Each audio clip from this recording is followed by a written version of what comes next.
Good evening, I'm Shameka Neely. Cummins is extending its current contract to supply Chrysler with diesel engines for Ram pickups. Cummins manufactured the first turbo diesel for Dodge in 1989, generating $15,000 more in sales than projected.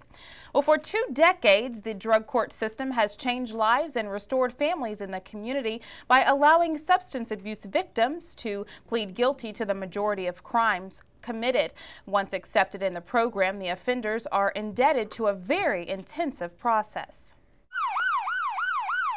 Once a person is convicted of a drug crime in Indiana, there are at best 2 choices: go to jail or enter the drug court system, which can take up to 2 years, but can result in the drug charges being reduced or dropped if the offender completes the course.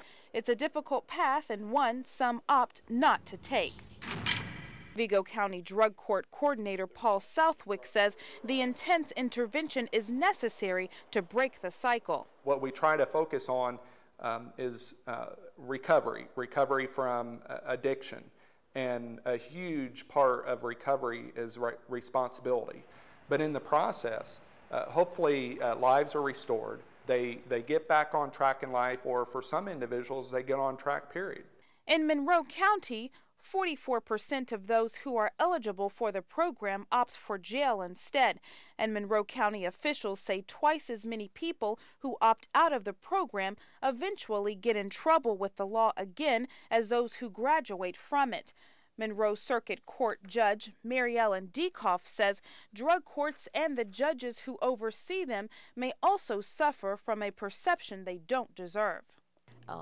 Because in traditional court there is that barrier. I sit elevated in a black robe. Obviously, I don't stand that close to anybody in a courtroom, but those barriers come down in drug court, and I really do think that that's a huge part of the success of drug court.